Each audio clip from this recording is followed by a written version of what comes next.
I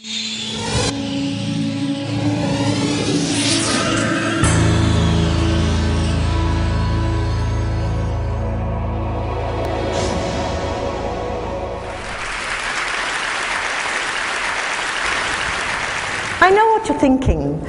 You think I've lost my way and somebody's going to come on the stage in a minute and guide me gently back to my seat.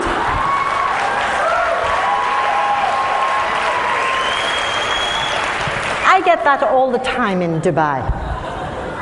Here on holiday, are you, dear? Come to visit the children? How long are you staying? Well, actually, I hope for a while longer yet. I have been living and teaching in the Gulf for over 30 years. And in that time, I have seen a lot of changes. Now, that statistic is quite shocking, and I want to talk to you today about language loss and the globalization of English. I want to tell you about my friend who was teaching English to adults in Abu Dhabi, and one fine day she decided to take them into the garden to teach them some nature vocabulary.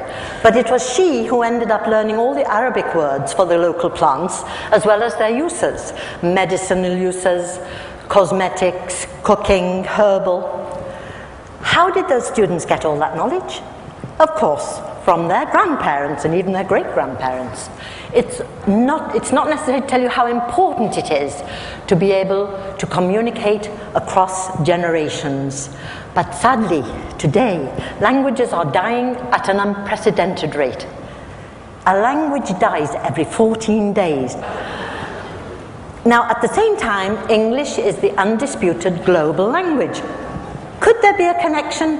Well, I don't know, but I do know that I've seen a lot of changes.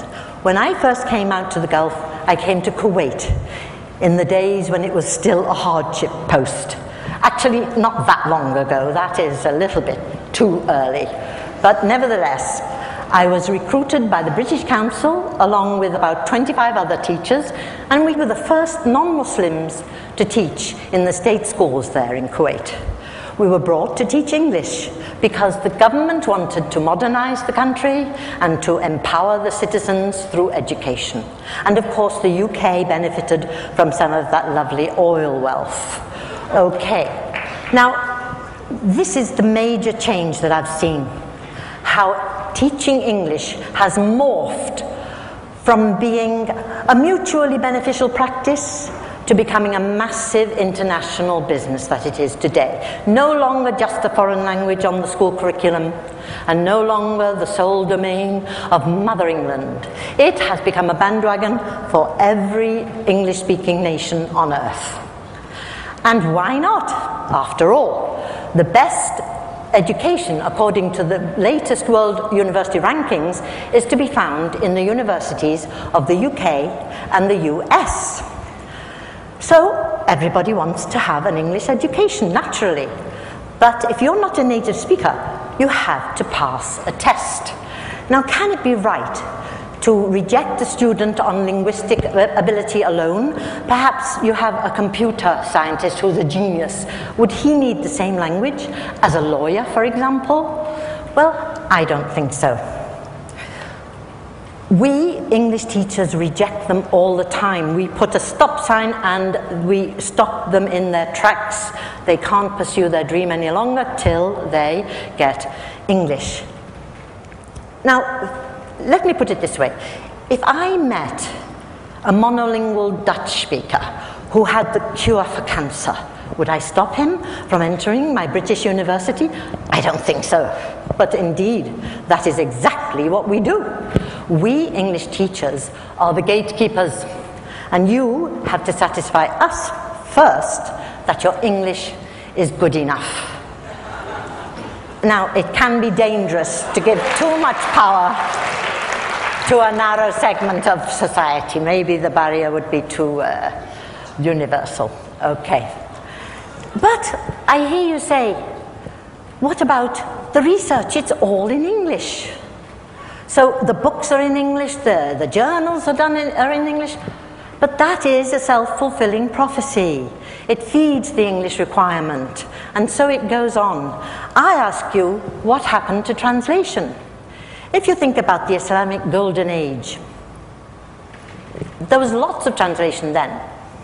They translated from Latin and Greek into Arabic, into Persian, and then it was translated on into the Germanic languages of Europe and the Romance languages, and so light shone upon the dark ages of Europe.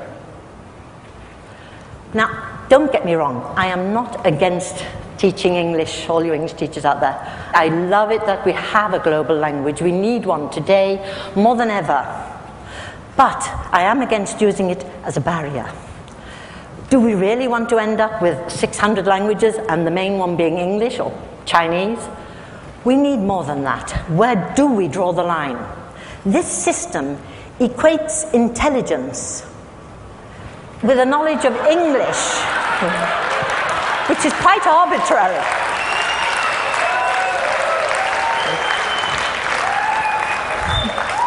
And I want to remind you that the giants upon whose shoulders today's intelligentsia stand did not have to have English, they did not have to pass an English test. Case in point, Einstein. He, by the way, was considered remedial at school because he was in fact dyslexic. But fortunately for the world, he did not have to pass an English test because they didn't start until 1964 with TOEFL, the American test of English. Now, it's exploded. There are lots and lots of tests of English, and millions of students do take these tests every year. Now, you might think, you and me, those fees aren't bad, they're okay, but they are prohibitive to so many millions of poor people. So immediately we're rejecting them. Brings to mind a headline I saw recently, Education, the Great Divide. Now I get it, I understand why people would want to focus on English. They want to give their children the best chance in life. And to do that, they need a Western education. Because, of course, the best jobs go to people out of the Western universities that I put on earlier. It's a circular thing. Okay. Let me tell you a story about two English scientists. They were doing an experiment to do with genetics and the forelimbs and the hind limbs of animals, but they couldn't get the results they wanted. They really didn't know what to do until along came a German scientist who realized that they were using two words for forelimb and hind limb, whereas genetics does not differentiate, and neither does German. So, bingo, problem solved. If you can't think a thought, you are stuck. But if another language can think that thought, then by cooperating, we can achieve and learn so much more. My daughter came to England from Kuwait. She had studied science and mathematics in Arabic at an Arabic medium school. She had to translate it into English at her grammar school, and she was the best in the class at those subjects, which tells us that when students come to us from abroad, we may not be giving them enough credit for what they know, and they know it in their own language.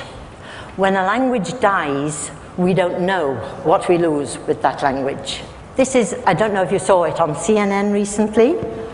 They gave the Heroes Award to a young Kenyan shepherd boy who couldn't study at night in his village, like all the village children, because the kerosene lamp, it had smoke and it damaged his eyes. And anyway, there was never enough kerosene, because what does $1 a day buy for you? So he invented a cost-free solar lamp, and now the children in his village get the same grades at school as the children who have electricity at home. And when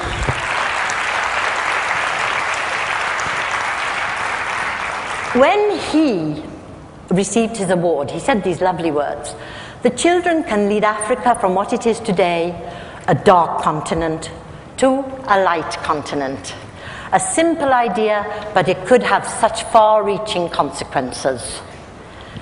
People who have no light, whether it's physical or metaphorical, cannot pass our exams, and we can never know what they know.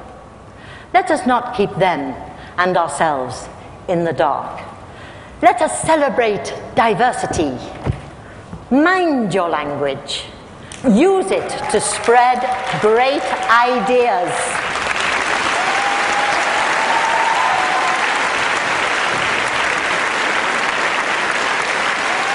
Thank you very much. Shukran.